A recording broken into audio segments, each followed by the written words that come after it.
In this session, we are going to be making an origami bookmark. It's a bird bookmark like this. It kind of resembles the crane with this extra flap here. And you can see by looking at the background shape there, we're going to need to start with the star box base. You can see that it fits right on the corner of your page, and the little tail right here makes it easy to grab and open up to whatever page you left off on. Okay, so that's what the basic model there looks like, and we're going to get started with a 60-pound piece of paper like we normally do, but then I'll switch to this colored sheet once we get that done up. Take the top edge and fold it down to the side edge to make your origami square.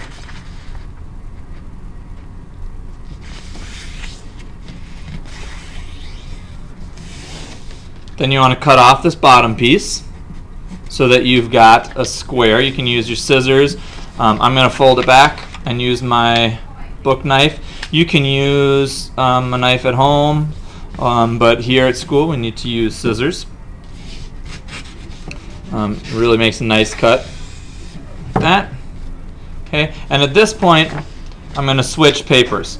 I have this so that my valley fold is creased with the colored side on the inside. Then you're going to just do another valley fold here, bottom corner up to the top corner, so that we create that typical origami X that starts both the water bomb base and the starbox base.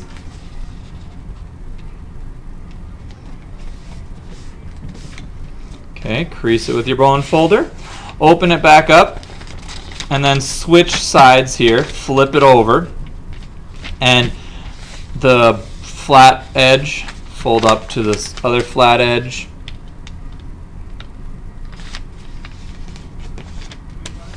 Crease it with your bone folder and fold the right edge over to the left edge.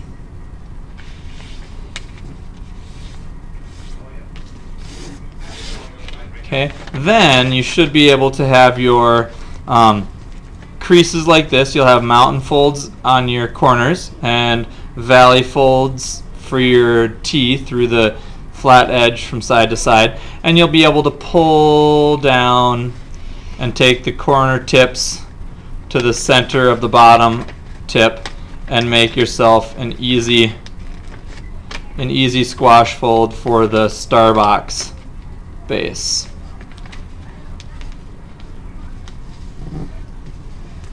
Okay, just like that. Then you should have 4 flaps, 2 on the bottom and 2 on the top. Okay, we're going to be working with the top 2 flaps.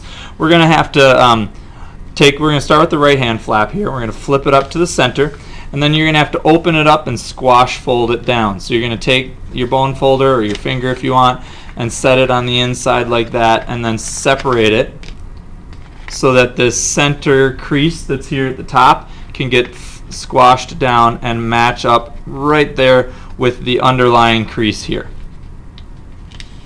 Once you get it lined up nicely, crease those edges and then fold the left hand side back. Okay, so we're at the center.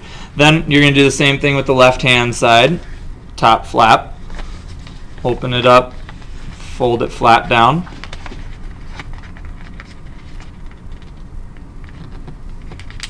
To make your squash fold.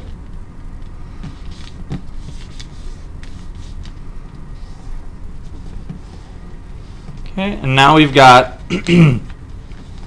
4 flaps at the top.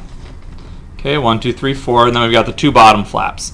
At this point, you're going to have to do the similar skill to the crane, where you take the bottom edge. You're going to flap this right flap over so you see the white triangle here, and you're going to take the edge of this triangle and fold it into the center so that it lines up with that center crease, and fold the left side into the center.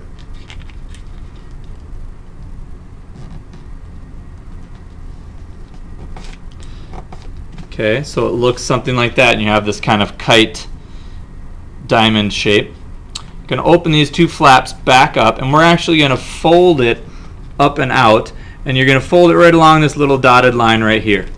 Okay, so what I mean is you stick your finger underneath, and then we take these two edges here, just like we did before, and fold them back into the center, and kind of force this paper up towards the top of our model, and kind of try to get these papers to continue along that center line like that. And then we have this other little smaller kite shape in here. Take this little top flap and flap it down so it looks like that. Okay, and then take the right hand side and flip it over, and we're back to the centerpiece. Now you're going to do the same thing with these two left flaps. Fold it into the center and fold the left side into the center.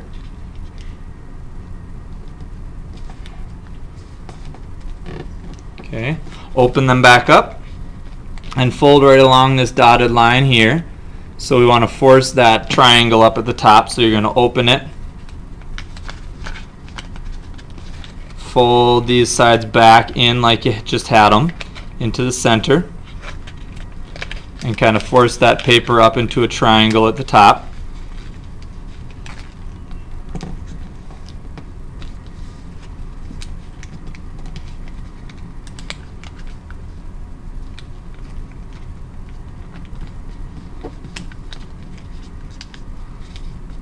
And it might take a little squishing. Okay, and then take that top little flap and fold it back down.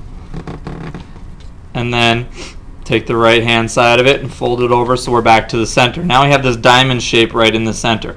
And you can see that there's like two flaps on one side, two flaps on the other for 4. And then we've got the two large flaps on the back still. At this point, take the center flap here, flip it up. Okay, and then you should have two little legs that look like this. Okay, keep those legs there for the moment, but you're going to take this right hand side here and you're going to reverse fold it in and up to make the head or the tail of the bird. And you know, you can have that wide or more on a diagonal, more straight up, whatever you like. I like it to look about like that, so that this edge here is just a little bit on a diagonal. It's not super duper, straight up and down perpendicular, but it's kind of on a diagonal like that. Do the same thing with the other side so they look symmetrical.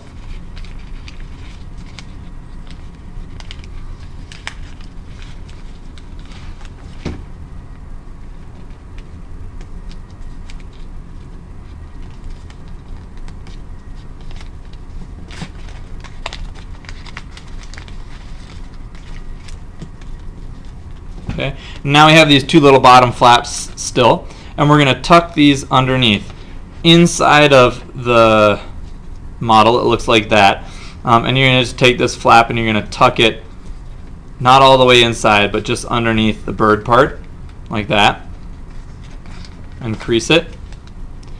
And the back side, do the same thing. Slide it right underneath here. Okay. This will leave the inside of the bookmark free from little pieces of paper.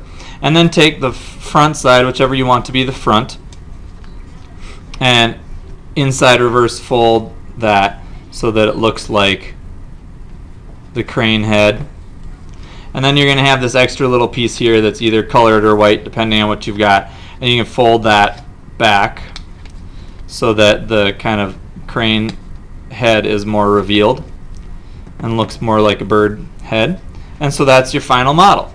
Okay, and then like I said before, this will fit nicely on to the corner of a book page like that. Okay, so that is how to make the Origami Bird bookmark.